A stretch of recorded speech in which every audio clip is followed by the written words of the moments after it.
Career bit family के official दूसरा YouTube channel जिसका नाम व्यू बिट है, उसका लिंक आपको इस वीडियो के डिस्क्रिप्शन में मिलेगा।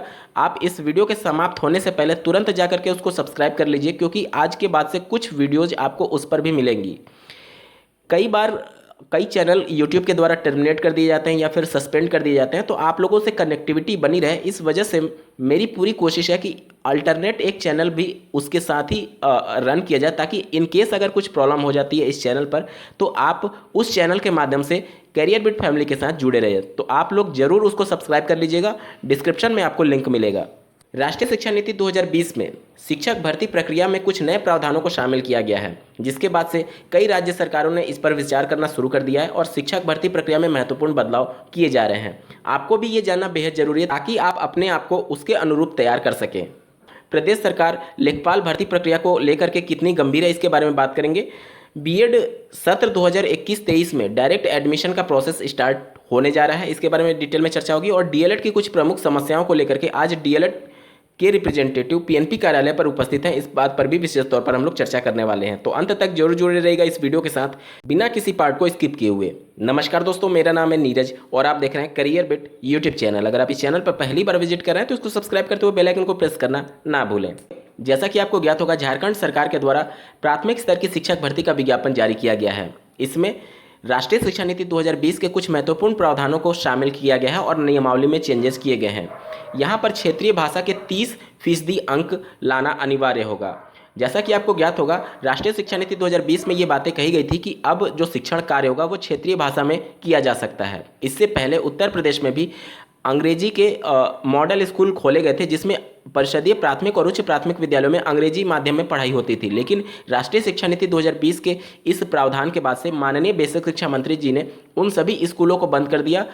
कहने का मतलब कि वहाँ पर अंग्रेजी माध्यम को बंद कर दिया और हिंदी माध्यम के माध्यम से उस स्कूल को रन किया जाने लगा। तो कहीं ना कहीं क्षेत्रीय भाषा का पूरी तरीके से प्रभाव देखने को मिलेगा आने वाली शिक्षक भर्ती में, और झारखंड सरकार के द्वारा इसे लागू भी कर दिया गया है। इसके अलावा अगर आप उत्तर प्रदेश से संबंधित हैं तो आपको कंप्यूटर की शिक्षा पर भी बहुत ज़्यादा जोर देना होगा, क्योंकि राष्ट्रीय शिक्षा नीति 2020 में डिजिटलाइजेशन और कंप्यूटर कोर्सेज को बहुत ज़्यादा तवज्जो दी गई है। तो कहीं प्रदेश सरकार इसमें बदलाव करके कंप्यूटर कोर्स को अनिवार्य ना कर दे, तो इन सब के लिए आपको पहले से मेंटली प्रिपेयर होना होगा। आप इसके लिए CCC और ऐसे कुछ समकक्ष कोर्सेज होते हैं, तो आप इसके लिए पहले से तैयारी कर लीजिए, क्योंकि अचानक से अगर नियमावली में चेंजेस हुआ तो फिर आपके पास समय नहीं बचेगा।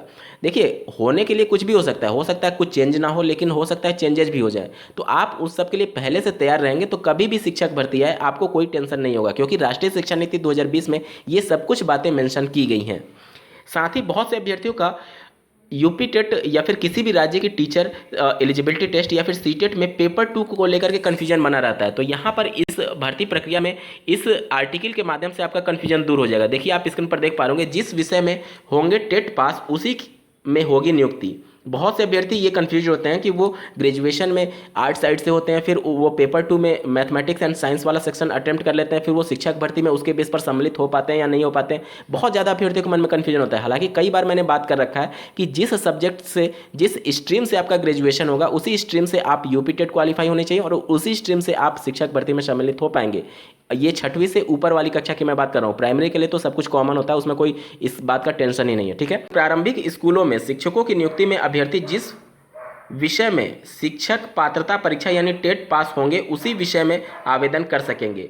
6ठी से 8वीं के लिए जो अभ्यर्थी विज्ञान, गणित, भाषा और सामाजिक विज्ञान में टेट पास होंगे और जिस विषय में स्नातक होंगे उन्हीं विषय में वह शिक्षक बन सकेंगे। तो बहुत ज़रूरी है कि आप लोग सोशल मीडिया साइट्स पर जो कुछ भी खबरें चलती हैं उस भ्रामक खबरों से दूर रहें।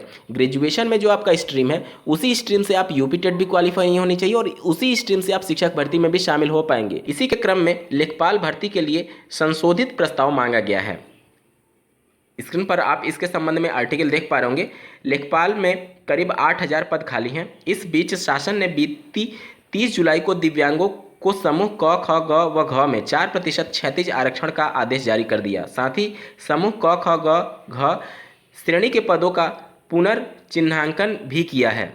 आयुक्त एवं सचिव राजस्व परिषद ने सभी मंडलायुक्तों को निर्देश दिया है कि दिव्यांग जन सशक्तिकरण विभाग के 30 जुलाई 2021 के पत्र के अनुसार मंडलवार रिक्त पदों का श्रेणीवार भर्ती प्रस्ताव बनाया जाए। इसे आयोग से निर्धारित प्रारूप पर परिषद को सोमवार तक यानी आज तक उपलब्ध करा दिया जाए। पिछले कई दिनों से अभ्यर्थियों के द्वारा उत्तर प्रदेश में सरकारी विभागों में 5 लाख पद रिक्त होने के संदर्भ में प्रदेश सरकार पर ज्ञापन देकर के उन पर विरोध प्रदर्शन दर्ज करा करके अभ्यर्थी मांग कर रहे हैं कि प्रदेश सरकार इन सभी रिक्त पदों के सापेक्ष शिक्षक भर्ती और अन्य विभागों में जो भर्तियां हैं के लिए रिक्त पद खाली हैं उन सबके विज्ञापन जल्द जारी किया जाए। इसके संदर्भ में फिर से अभ्यर्थियों के द्वारा धरना प्रदर्शन किया गया। आप स्क्रीन पर देख पा रहे होंगे। फिर रोजगार के लिए सड़क पर उतरे युवा। प्रदेश के विभिन्न विभागों में 5 लाख से अधिक रिक्त पद पर भर्ती के लिए विज्ञापन जारी करने, भर्तियों को चुनाव से पहले पूरा करने, हर युवा को गरिमापूर्ण रोजगार गारंटी जैसे मुद्दों पर प्रतियोगी छात्रों ने रविवार को बालसन चौराहे पर प्रदर्शन किया। घंटों चले प्रदर्शन के बाद जिला प्रशासन के माध्यम से राष्ट्रपति को संबोधित ज्ञापन प्रेषित किया गया। युवाओं ने कहा कि सरकारी आंकड़ों के अनुसार टीजीटी पीजीटी के 27,000 एवं एलटी ग्रेड के 8,000 पदों पर भर्ती प्रक्रिया तेजी से चल रही है, लेकिन विज्ञापन का अता पता नहीं है। अभ्यर्थियों ने अवगत कराया कि अगर भर्तियों पर शीघ्र निर्णय नहीं लिया गया तो 16 नवंबर से बालसन चौराहे पर बेमियादी आंदोलन धरना शुरू किया जाएगा। उत्तर प्रदेश में सत्र 2021-23 में बीएड में एडमिशन अब डायरेक्ट माध्यम से आप ले सकते हैं। स्क्रीन पर आप आर्टिकल देख पा रहे 8 नवंबर से सीधे दाखिले। लखनऊ विश्वविद्यालय बीएड पाठ्यक्रम में दाखिले के लिए पूल काउंसलिंग की प्रक्रिया खत्म होने के बाद 8 नवंबर से सीधे दाखिले का मौका देगा। इसमें वही अभ्यर्थी पात्र होंगे जिन्हें अभी तक विश्वविद्यालय की ओर से कोई भी सीट आवंटित नहीं हो पाई है। डीएलएड की कुछ प्रमुख समस्याओं को लेकर के आज पीएनपी कार्यालय पर डीएलएड के रिप्रेजेंटेटिव उपस्थित हैं। सचिव परीक्षा नियामक प्राधिकारी कार्यालय को इसके संबंध में ज्ञापन देने के संदर्भ में, जैसा कि आपको ज्ञात होगा, बहुत से अभ्यर्थियों के द्वारा लगातार ये दावा किया जाता रहा कि सेकंड सेमेस्टर गणित का प्रश्न पत्र में कुछ आउट ऑफ सिलेबस क्वेश्चंस थे और 7 कॉमन अंक दिए जाने के लिए वो लगातार पीएनपी पर दबाव बना रहे थे, लेकिन ऐसा कुछ भी देखने को नहीं मिला, जिससे भारी संख्या में अभ्यर्थियों की बैक लगी हुई है। अब उन कापियों के पुनर्मूल्यांकन और ऐसे अभ्यर्थी जो पास हो चुके हैं सेकंड सेमेस्टर में, उनकी 4th सेमेस्टर परीक्षा तुरंत आयोजित कराने के संदर्भ में अभ्यर्थी पीएनपी सचिव को ज्ञापन देने के संदर्भ में वहां पर उपस्थित हैं।